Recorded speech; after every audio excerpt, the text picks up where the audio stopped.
কি ব্যাপার? আজকে কি রোদ উঠছে? শ্যামা শ্যামা লাগতেছে। মনে হয় রোদটা ধরে নাই। হ্যাঁ, আমার মাথা ছাতা আসলো কোন থেকে?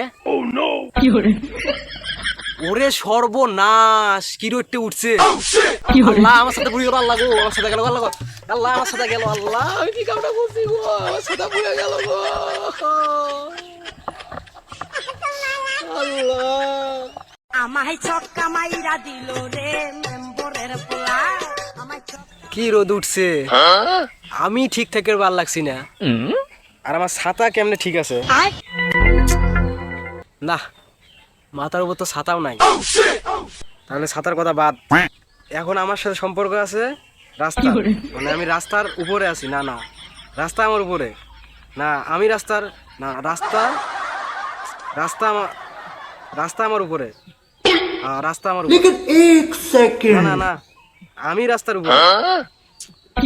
রাস্তা রাস্তা আমার উপরে নাকি? না না, রাস্তা আমার, আমি রাস্তার উপরে। আমি যদি রাস্তার উপরে থাকি তাহলে রাস্তা এত কেমনে কষ্ট সহ্য করবে লাগছে? আমার ওজন আর ওই রোদের তাপ। না, একবার তো পরীক্ষা হয়ে দেখতেই হয়। हे प्रभु हे हरि राम कृष्ण। ওরে সর্বনাশ, এর তো দেখি 100 ডিগ্রি+ জ্বর আসছে।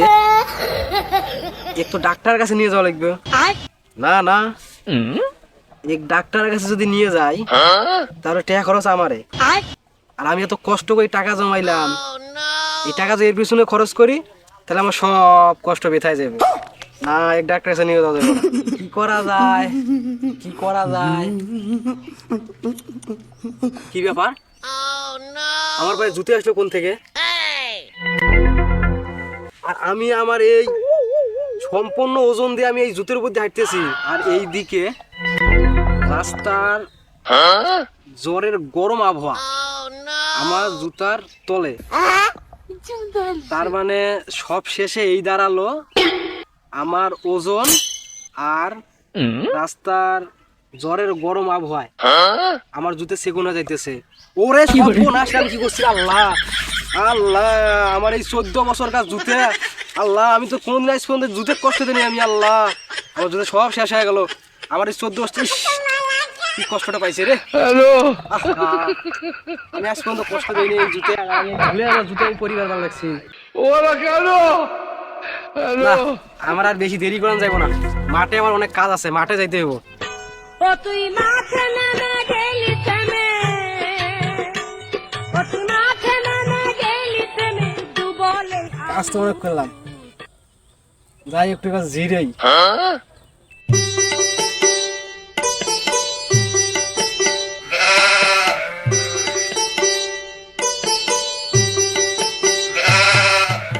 ছাতি যে খুলি নেই, যদি এবার পাকে এবার পায়খানা করি দেয়। জুতে দুইটা এইখানে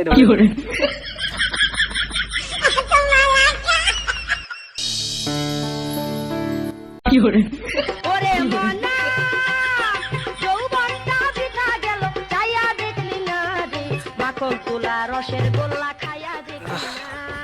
আমার কাছে আইলে রে ঘুম তো অনেক দূর ছিল, মাখন তুলা বেলাও তো পড়ে গেল। না, আজকে আর কাজ বাজ করবো না, বাদ বাকি কাজ কালকে আসি করবো নি। থাক, আজকে বাসা যাই।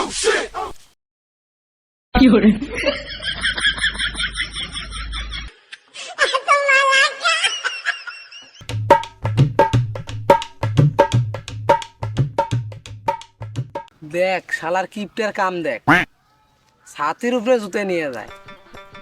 এইরকম মেলা কিপটে দেখছি, ইয়ের মতন কিপটে দেখি নেই। এই রে আল্লাহ! এই কিপটা ভাই, এদিকে আসেন। যেভাবে যা তোয়াশ করতেছোস, কি দিয়ে ভাত খাইছোস? দেখ ভাই, তোর কুলে তোরা তো বিশ্বাস করবি না। আরে বল, তোরা তো ভাই ভালো করে জানিস আমি আবার ওই গরু মাংস ছাড়া ভাত খাই না। তুই যদি গরু মাংস দিয়ে ভাত খাই থাও, তোর দাঁতে আবার শাক আটকে রয়েছে কে? দেখ ভাই, তোকে আমি আগেই কইছিলাম, তুই আমার কথা বিশ্বাস করবি না। আমি কি তোর একটা তরকারি ভাত খাই লোক? আমি প্রথম মাছ খাইছি, তারপর মুরগির মাংস খাইছি, তারপরে গরুর মাংস খাইছি। এগুলো খাওয়ার পর মুখের স্বাদটাই চলে গেছে, তখন আমি এই শাক দিয়ে ভাত খেয়েছি। আমার কথা শুনতো, বছরে কেনে না একটা ডিম, তাই বলে আবার গরুর মাংস দিয়ে ভাত খাইছে। এ তোরা থাক, তোদের সাথে ওই ফাও আসাল ফেললে আমার আর চলবো না, আমার অনেক কাজ আছে, যাই গে। শরীর কেমন ভারী ভারী বয়স রে তুই এনে একা বয়ে আসোস কে? কাল বন্ধু মার চটটা শালা শরীর দেখি গন্ধ বাড়াইছে। শালা মনে হয় সাবান কেনার ভয়ে গোসলে করে না। এই তুই আমার কিছু কইলি? ওই না তো, আমার কাছে বিস্কুট আছে, খাইবি? তুই আমার খাওয়া বিস্কিট। আজকে সূর্য কোন দিকে উঠছে? রে কি ভাবতেছোস? ওই কিছু না, বিস্কিট বলে খাওয়াবি, দে বিস্কিট দে। আচ্ছা তার আগে একটা কথা কত, এই যে গ্রামের লোকজন যে আমার কিপটা কয়, আসলে কি আমি কিপটা? কে তোরে গিফটটা কয়? তেই হলো বড় গিফটটা। ও তুই আমার মনের কথা কইছস, এই জন্য তোর আমি বিস্কুট বেশি করে খাওয়ামু। তুই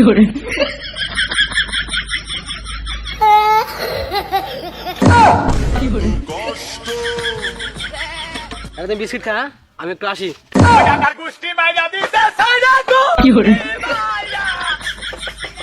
শালা আসলেই তো গিফটটা। যে বিস্কিট দিছে পিঁপড়া একবার খেলে তো শেষ হয়ে যাবে। শালা কিপটা। কি কইলো রে? এই বিস্কিট বেশি হইছে।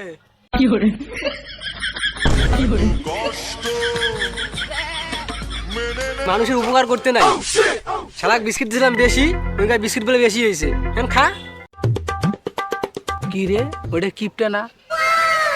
কি রে কিপটে, রাগ করি কই যাস? এদিকে আয়। বন্ধু আয়ো রে এ, এখন কথা বলার সময় নেই রে, পরে এক সময় কথা কমু আনে। আরে কথাটা শুই না যা তার। না রে, এখন আর সময় টবাই নাই, পরে এক সময় দেখা করি ওই চায়ের দোকানে বসি, চাও খাওয়া হইব, তোর সাথে আবার কথা কওয়া হইব। শালার কথা শুনতো, পায়খানার মধ্যে 1 টাকা বলে সেই টাকাটা হাতে তুলি নেয়, ওই বলে আবার আমাক চা খেলেই। এ অত চিন্তা ভাবনা করার লাগবো না রে, ওই চায়ের বিলটা নাই তুই দিবি, সমস্যা কি? শরীর কেমন ভারী ভারী বয়স আমার শালা কিপটা দেখছি, আমার বাপের জন্মে এর মতন কিপটা দেই নাই। আমি যাই গিয়া, এখন কথা বলার সময় নাই। ওরে মনা যৌবনটা বৃথা গেল। শালা দাঁড়া, তোরে দেখাইতেছি মজা। এ ভাই দাঁড়া দাঁড়া। মাখন তোলা রস আবার কি হলো? আরে ভাই রাগ করতিস ওকে? না রাগ করবো না, তোর ফুল দিয়ে পূজা দিমু। তোর জন্য একটা সুখবর আছে। কি গু খবর? গু খবর না রে, সুখবর আছে, সুখবর। সুখবর? কি সুখবর ভাই? কি সুখবর ভাই? কি সুখবর? কি সুখবর? আরে দাঁড়া দাঁড়া, আমি স্বপ্নে দেখলাম তোর জমিতে ইয়া বড় বড় স্বর্ণের খনি। কোষ কি স্বর্ণের খনি? কই আছে ভাই? কই আছে? চালু করি, কই আছে? এমন করলে আমি বলবো কেমনে বল? আচ্ছা বল, তারপর কি হইলো? আমি যখন স্বর্ণের খনি উঠাইতে গেলাম, সেই জোরে একটা গাইবি আওয়াজ দিল। তারপর কি হইলো? তারপরে ওই কইলো তুই এইটা উঠাইতে পারবি না। আমি জিজ্ঞাসা করলাম কেন উঠাইতে পারবো না আমি? ওই বলল যার জমি সেই একমাত্র উঠাইতে পারবো, তাও আবার শর্ত আছে। শর্ত আছে? কি শর্ত দিল? কাজ হয়ে গেছে, এইবার বুঝবি মজাটা। তারপরে আমারে কইলো যার জমি সেই ব্যক্তি পুরা জমিটা দৌড় দিয়া 100 বার ঘুরতে হইব, তাও আবার শর্ত আছে। হেনেও শর্ত? না তোরে এমনি এমনি দিবনি। আচ্ছা বল, কি শর্ত দিল? তুই যে 100 বার দৌড় দিবি, কোনো জায়গায় থামাও যাব না, পড়াও যাব না, এক চান্সে দৌড় দিবি। ঠিক আছে তাহলে। তাহলে তুই রেডি আছিস তো? হ আমি রেডি। তাহলে শুরু কর।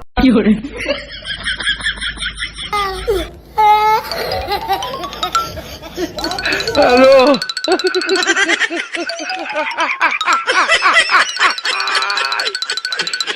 ওরা কেন?